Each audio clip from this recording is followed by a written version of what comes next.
Hello YouTube, it's Emma10 here doing a collaborative thoughts video with my guest star Darkrition84. Hey, hey, hey!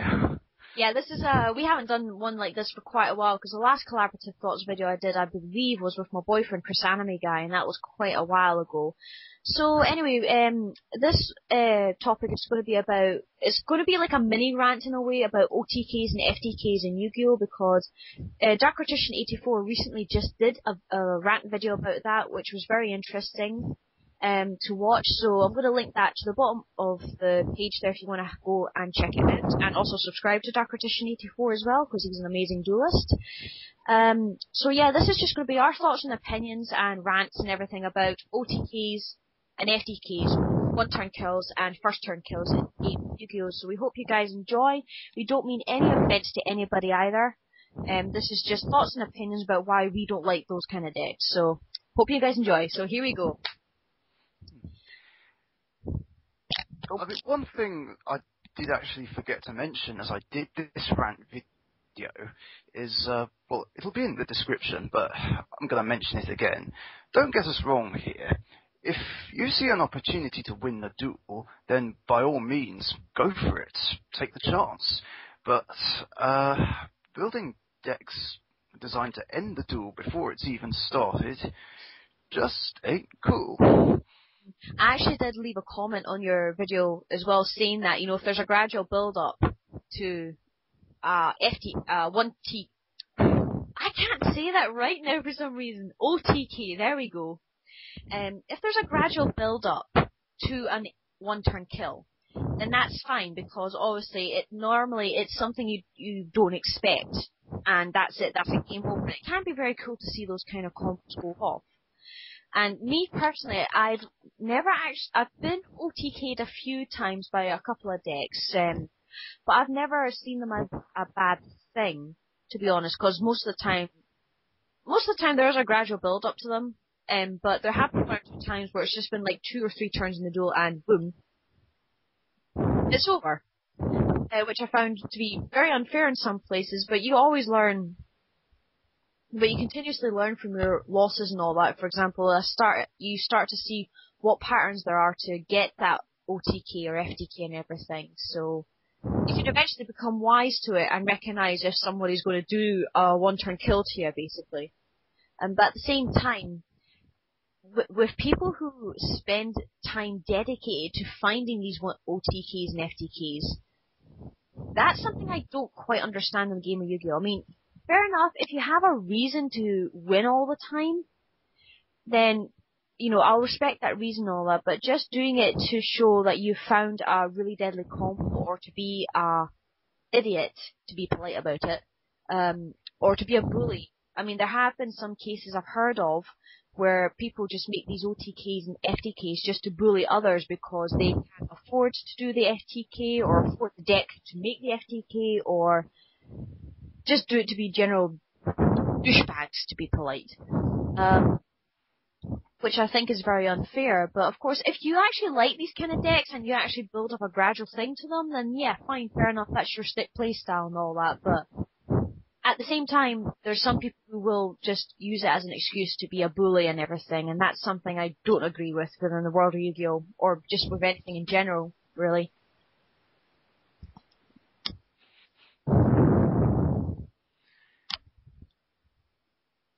Yeah. I've never encountered bad people who run these kinds of decks, thankfully, but I don't know, but depending on who that person is, playing that kind of deck kind of gives off the impression that they just want to win. I'm not saying that's what they're like, but it's just the impression that I can't help get. So I mean, all games are designed to be fun, and are designed to be beat in some way and everything. There's nothing wrong with that. It's just, when you go out your way to do it as quickly as possible, where's the fun in it, really? Games are... Excuse me, I can't stop burping for some reason. Games are meant to be fun. They're meant to be enjoyed, to take your time with. Of course, there are some games that are designed to be fast-paced and everything, that's fine, fair enough, but Yu-Gi-Oh's one of those games where it's yes, you have to take your opponent's life points down to 0 as quickly as you can, but not that quickly, if you ask me.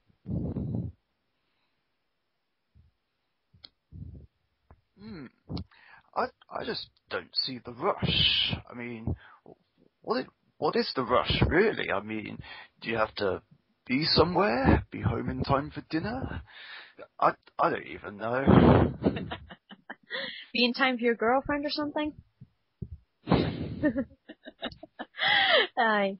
Because, as I said, as I keep saying, if there's a gradual build-up, then it's more fun that way, because sometimes being OTK'd by a really cool combo is pretty much alright. For example, like with dragons, you could say my OTK for my deck is get out Blue Eyes Ultimate and Shining Dragon in the same turn, and pretty much game over with the high attack power. Because that's the win condition of my deck with Blue Eyes Shining Dragon. I've also done some OTKs where I've managed to get out Sun Dragon Overlord, destroy certain cards, and then I'm able to revive the Blue Eyes or get out Ultimate Dragon and Shining Dragon, and boom, that's it. Or a classic one that I used against Dark Magician 84 was get out Shining Dragon. He still had full, Dark Magician, if I'm correctly, still had full life basically. Shining Dragon was at 81, and I dropped Honest on him. Or was it something like that? Was it? I can't even remember. I do remember your life points were pretty full. Because I remember dropping an Honest on you with Shining Dragon, and you hated it.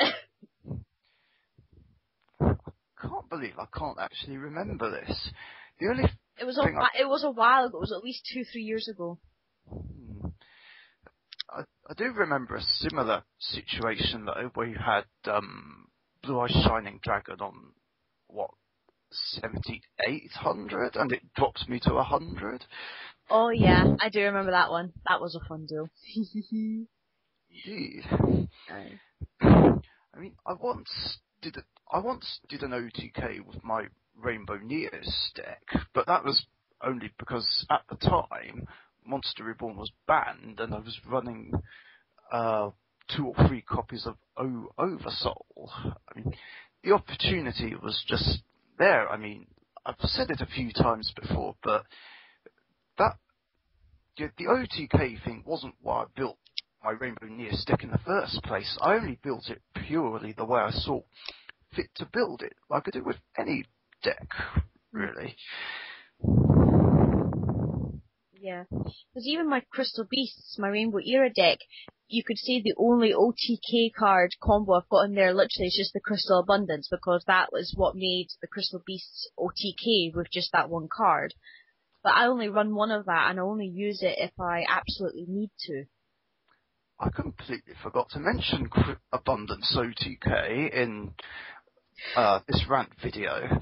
Because there's been a few times people keep saying it to you, and you get so ticked off with it because it's not your playstyle. Yeah, but there's a few little. I'm not going to swear on. Please don't. This is a grown-up channel. Yeah, there's a few. How shall I put this politely? Rascals at my locals who keep calling my own Crystal Beast deck an Abundance OTK deck.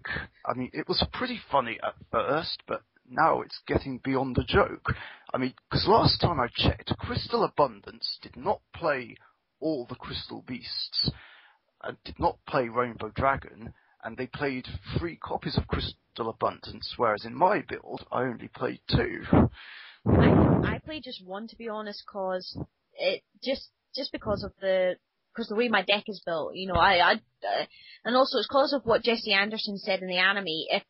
Where's the fun in overwhelming your opponent within the first couple of turns? He'd rather have a build up to something fun.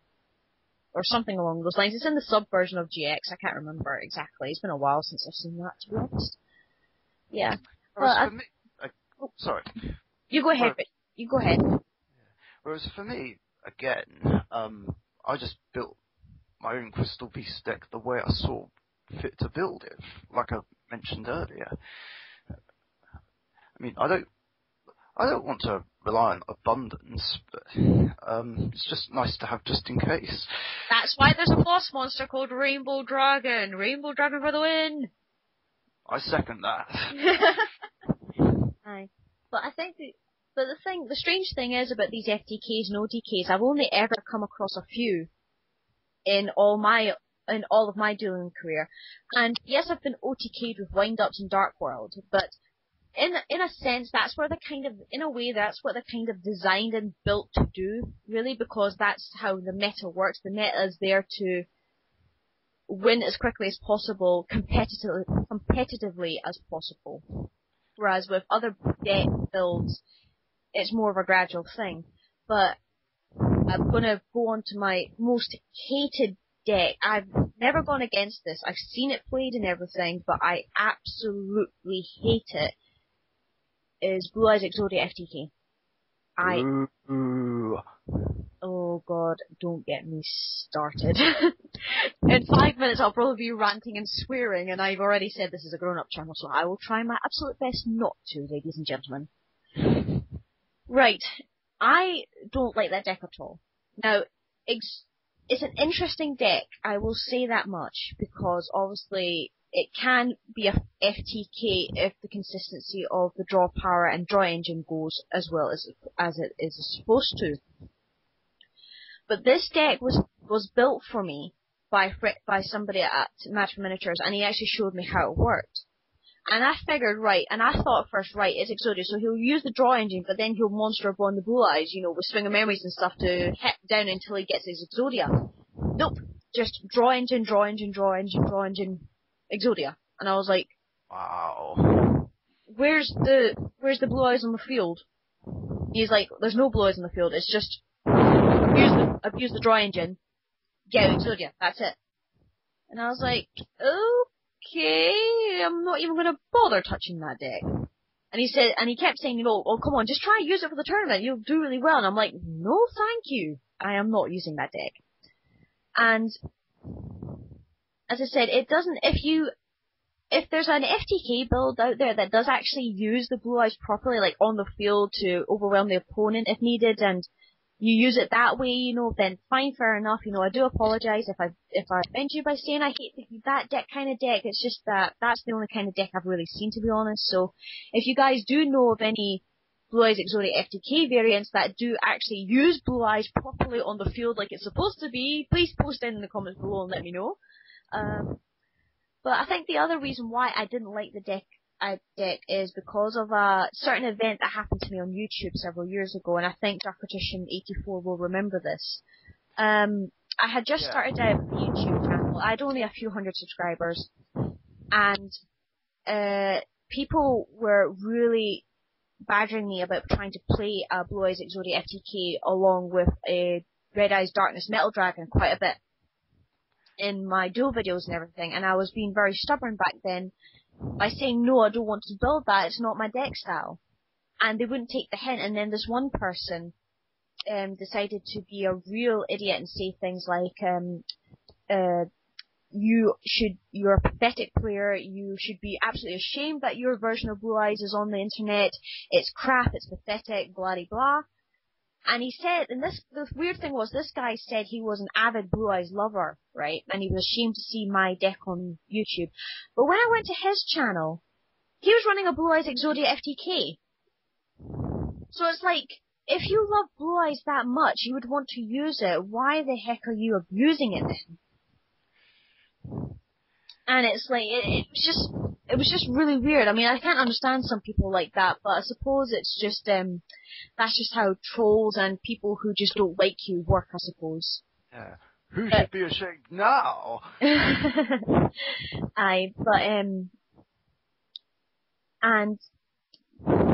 that's why I think that's the main reason why I just don't like that deck is, I said I've never gone against it, which is an interesting thing, but I just don't like it because you're just abusing the draw power, you're not actually using the Blue Eyes, especially when it comes from someone who happens to be a hypocrite about loving the Blue Eyes, if you ask me. Which but anyway, I suppose there are some people like that, that are just like that. That's just how life goes, unfortunately. You know, there will be people who are stuck in their ways. Probably one talking right now, actually, with me being stuck in certain ways about building my decks and everything, to be honest. But the other thing about the Exodia FTK, or Blue Eyes Exodia FTK deck, is that you know what it is for immediately when it goes off, and you know you're not going to get a turn at all. If the draw consistency is constant, you know you're not going to get a turn. I mean, I saw several people go up against this deck, and it's like they barely got one turn or 0 turns if they were lucky, depending on who managed to go first. And I was just like, that's not fun. That's just easy route to winning. And in some cases, like with that certain person, easy way to being an idiot to other people just because you're capable of doing FTKs and stuff. Now, obviously, guys, you know the difference between one-turn kills is a gradual build-up most of the time, and often happens in the middle of a duel. FTKs are the first-turn kills where you literally get nothing to counteract with. And I think Blue Eyes Exodia is a very classic example of that. If it goes correctly, you get nothing. And that's not fun. You know, you get all hyped up for a duel and everything, and then your opponent does that kind of deck, an FTK deck, and it's like, but I didn't even get a chance to duel. You know, for some, obviously for the more competitive duelists, that's immediately points, that Konami points and stuff down the drain. Whereas for fun duelists, especially if they're younger duelists and don't understand how dangerous these kind of decks are, it can be very crushing in some cases. I mean, I've seen young ones get really upset when they've been FTK'd in something. And it's like, it's not fair. You shouldn't do that. You shouldn't do that to a young one anyway, just in general, because obviously they're learning the game. They're playing mostly for their love of the game and stuff. But unfortunately, as I keep saying, there are some people out there who are like that, and there always will be. But I think that's probably the main reasons why I don't like the Blue Eyes Exodia FTK, to be honest. I feel the same. I've never gone up against it either, and I thought it was interesting at first, but the fact that it's an FTK deck and the reasons you described make me dislike it as well. It is interesting, and if there are variants out there that actually use Blue Eyes not just for the draw engine, then, you know, credit to you, you know, and I respect that, but most of the time, all those kind of decks I've ever seen have always just been draw engine. That's it. Pretty much. So. The other week, I saw a duel video where an Exodia FTK deck beat Dark World in one turn. It wasn't Exodia Dragon, it was a build with Royal Magical Library and stuff like One Day of Peace, Hand Destruction. Oh yeah, I've heard about that. The One Day of Peace. Actually, it's interesting that's now been limited now just because of how good it was in Exodia decks and other decks that relied upon it. I can't remember what they're called. Was it Final Countdown and stuff? Yeah. Yeah, I've never gone up against a Final Countdown deck. I think I should be grateful, really, that I came into the competitive side of Yu-Gi-Oh! Quite late. I heard from one of my followers, Blackwing Ninja, that One Day of Peace got limited because of this Gishki OTK. I heard about the hand loop one. I didn't understand how that worked, but I just heard that there was a hand looped OTK or something. Yeah, I didn't. I'd never heard of the Gishki OTK until you mentioned it in your video, so I'm quite interested about that. Yeah, I didn't even hear about it until Blackwing Ninja mentioned it. Of course, I have no experience against Gishkis anyway. Because they're mostly, we've got some of their stuff out over here, but most of it's still in Japan, isn't it? Or am I wrong? Am I wrong about that? If you guys know the real deal behind that, just post it in the comments below. I think one of the most irritating OTK decks ever was Stein OTK, which was around from October 2005 to December 2006. I used to run Stein in a very, very old version of my Blue Eyes deck. It was just to get Ultimate Dragon and get it shining in one go. That's all I did with it. Yeah, but the people who played Stein back in the day would drop Cyber End Dragon, Blue Eyes Ultimate Dragon, or Cyber Twin Dragon, drop Limiter Removal or Megamorph. That was horrible. I remember. Yeah, I remember. There was also the Summoner of Illusions as well. There was stuff with Summoner of Illusions to get out the Cyber Ends and stuff. Or was that in Japan as well? I remember seeing it in an article somewhere. I think it was do you remember the old Yu-Gi-Oh! World magazine? Yeah. I think it was in one of those. I think I've still got one of the copies of that. It's such a shame that comic shut down, or that magazine shut down, but yeah. I do remember seeing an article in there about somebody using Summoner of Illusions to do an OTK or something like that. I'm not entirely sure how that worked. It sounds tricky to pull off, but Stein OTK decks were horrible. I mean, I've only beaten that deck in one duel, and that was it. Otherwise, I kept losing matches to that left, right, and centre. Although, there was one memorable time when I slowed down the OTK by dropping Karibo on a Cyber Dragon. It didn't make much difference, though. I tried to hold him off with Swords of Revealing Light, but he played Giant Trunade and attacked again. Oh, Swords of Revealing Light. God, how long ago was that? And then, of course, what happened? Stein got an emergency ban in Christmas 2006. I was actually quite surprised to learn about that, because the only emergency ban cards I've ever known about were, of course, the Temple of the Kings. Was the Temple of the Kings, or that came out in the Mark Structure deck. The one that allows you to play traps on the same turn. Yeah. There was one other one, of course. I think... Because obviously you would know all these kind of OTK decks, Dark Partition, because you've been in the competitive side of the Yu-Gi-Oh! Game longer than I have. I only joined, 3-4 years ago, 5 years ago from now? Actually, when did I?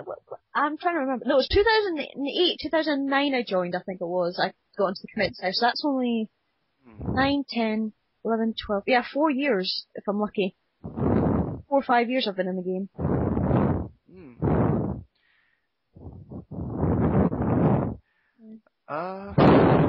But the most interesting OTK that I've heard about recently was the Harpy Dancer one, and I actually saw a video by MCO40 demonstrating how it could work. But the thing is, it's kind of inconsistent to some degree, because if you don't get the correct cards, obviously you're not going to get it off as easily as people might say it could be. Yeah, I hear that it's the inconsistencies of these decks which are stopping them getting hit by the ban list. Yeah, like Dark World, because Dark World's good to an extent, but it's a very good deck to an extent, and I really do hate going against it sometimes, to be honest. But at the same time, there's oh god, I've lost my train of thought. Good grief! And hold on a minute, guys. We'll be right back. Hello, everybody. Sorry about that wee interruption there. What were we discussing again? The Dark Worlds. Ah, yes. Yeah, yes, they're a very good deck. They're a dangerous deck, and they can OTK you if they get the correct cards, but it's because of the inconsistency of that deck, and also that they have terrible matchups to the best of time. That's why they don't get hit by the ban list. But if anything comes out that really, really boosts their attack strength and makes them too OTK, then obviously Konami will do something about it. But most of the time, So Dark Worlds are a good meta deck overall, and are lucky to not have been touched by the ban list for such a long time.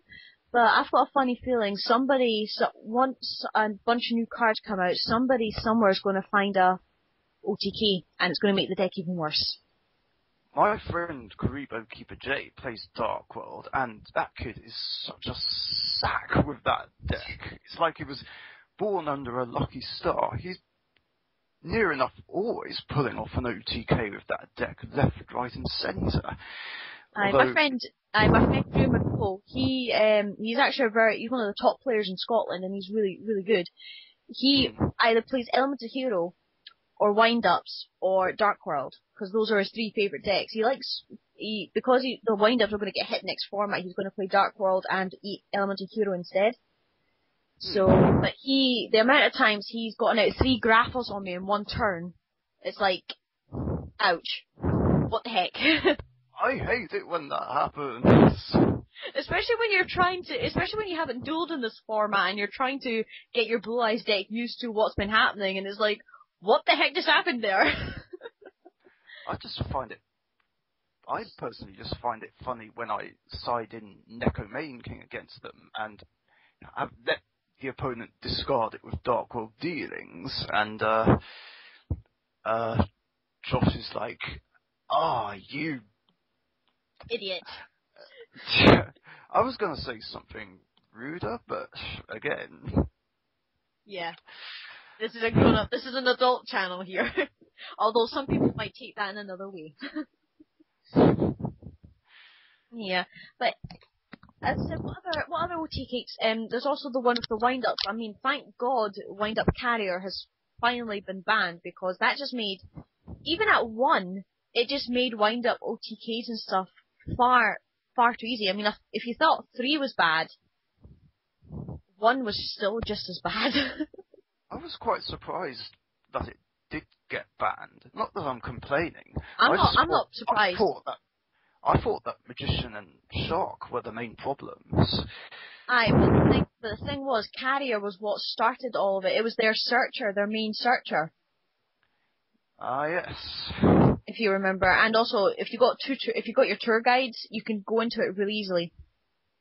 Or if you had your rats or whatever, or sharks and everything, boom, immediately that's it. That's you into your OTKs.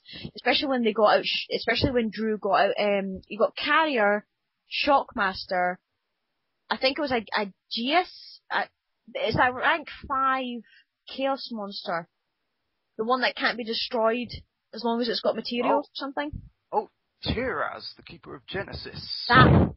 You got that out, and then you got something else out. I can't remember. I think it was another rank 3. I think it was that Photon Butterfly creature, Papillon. Photon Papilloperative. You see how long it's been since I've been in this bloody format. It's like yeah, you got all that out, and Shockmaster and all out in just one turn, and I could do nothing. Yeah, usually near enough every time I see a wind-up player go first, they open up Magician, Shark, and at the very least have a field of Photon Papilloperative, wind-up Zen Mighty, and number 16 Shockmaster. As I said, but most of the time, Drew apart from when we were playing in tournaments, Drew tends to like to take his time with this sort of thing. So it's a gradual build-up, and that's fine, because Drew is a really fun guy to duel against and everything, and so is others like Kevin and Sandy and everybody. Even though they play competitively, most of the time, in casual gaming at least, they tend to build up to OTKs and stuff. Whereas in the tournament, obviously, in a tournament you have to be pretty ruthless if you want to get to what you want to do, if you want to do well. And I can understand that too. If you want to do really well at a tournament, or at a nationals, or worlds or anything, of course you need to use the best decks that are out there, and sometimes going into OTKs is fine, but FTKs are a bit more harder to get into, obviously, because of their consistencies and that. But I can understand the competitive side of it, but for casual gameplay, if you don't have to be in competitive mode all the time and think, right, I need to beat you on the first turn. There's casual play where you can just have fun, where there's nothing at stake, and then there's the competitive side where there is stuff at stake, depending on what it is you're trying to get. And I can understand that. Of course, this is coming from someone who hasn't really dueled in any major events, so I can't say for definite what people can feel about that, to be honest. I mean, if I ever do go to a regionals or a nationals or something, that would be really awesome, but I highly doubt I would, or would ever, to be honest. But you know, everybody's got different deck styles and everything. Some people are happy just playing OTKs and FTKs. I mean, fine, fair enough. As long as you're not an idiot about it, then that's fine. If there's gradual build-ups to an OTK, then, you know, that's fine. It's FTKs that seem to really get on my nerves. But even then, they're not widespread because, obviously, of their inconsistencies. As I said, the only deck that really shows promise with an FTK is just, that I can think of, is just the Blue-Eyed Exodia, just because of how I've seen it in action and I know what it's capable of. But there's probably loads of others out there that, once somebody finds the right combos, can be devastating if they go off at the correct time or if you get the correct hand and everything, but... Yeah. Always the way. The other thing that astounds me is that people actually dedicate time to finding this sort of thing. And obviously, if somebody finds a deadly combo and it happens to be a very good card or cards, if Konami sees an opportunity to make money out of it, obviously some of those cards will jump up in price. Yeah. I think that's the only other downside of FTKs and OTKs, is that if it's capable of making Konami money because a lot of people will be using it to an extent, then obviously they'll take it as an opportunity to do it that way. Like Shockmaster. Shockmaster's not expensive, but it is a good chunk of money, isn't it? As far as I'm aware. Or am I... Probably. Was it not a tin release? I'm just trying to remember if it was a tin release. It was, yeah. Ah. I'm the there you wrong go. person to ask Easy about... OTK, release it as a tin. Yeah, I'm the wrong person to ask about card values. I don't know. Don't worry about it. Whenever I hear one of the others mention, like, a new OTK or FTK deck, my reaction always is, who keeps coming up with all these OTKs? Like, obviously, there will be somebody who has a brainwave at a certain moment and think, oh wait, this could potentially, but will be some people who dedicate their time and effort to finding that so they can win all the time. And I'm not saying everybody's like that, but there are some people who are so dedicated to finding that they often turn out to be the idiots who want to really be idiots at the game, to be polite about it.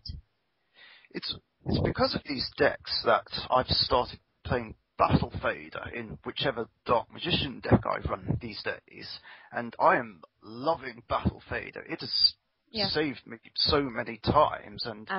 Well, Battle Faders, in other words... Sorry, I keep jumping there, my bad.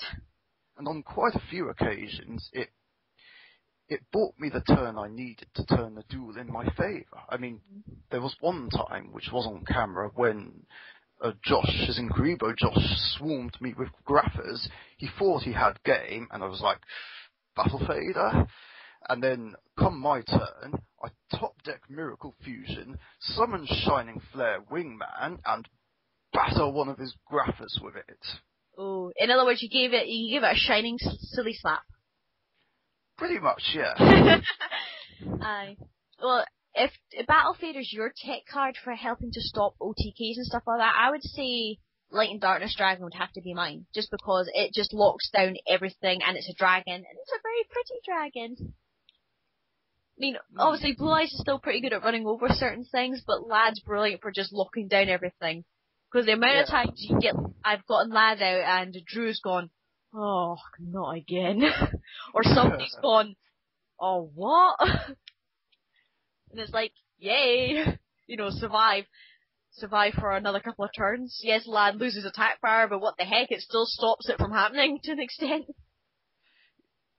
Yeah, so I get the reaction too when I drop Battle Fader. I get it from Josh, Derek, even you actually. I'm not going to talk about that. Anyway, do you have anything else to say, Dr. Tishan, before we end this, or no? I don't really think of anything. I think I've pretty much mentioned everything in this video and the other, except that two other OTK decks, which I did forget to mention in my rant, was Chimera Tech over OTK and Shock Drake OTK. Yeah, I know about those. Thankfully, with now, I mean, I know no one was playing it in recent formats, even with Future Fusion around, but at least it's safe to say that with Future Fusion gone, that deck is definitely dead. But I keep hearing about this Shock Drake OTK. Not sure how it works, but Again, I think I saw a video on MCO40's channel about that, or was it your Yu-Gi-Oh channel? It was one of those two. Somebody did a interesting video about it, but I don't know the details. Anyway, if that's everything for this collaborative video, we hope you guys enjoyed. As I said, we hope nobody was offended by this. This was just our thoughts and opinions on OTKs and FTKs in the world of Yu-Gi-Oh! yeah. We hope you enjoyed. We hope you hopefully have similar opinions, maybe.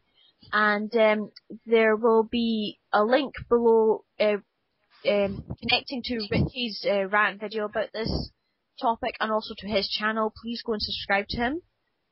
Till then, everybody, thank you so much again, and thank you, DarkRadition84, for joining us. Anytime. No problem. So, till then, everybody, we hope you enjoyed again. Take care, and we'll see you in whatever video decides to come next. Bye! See you later.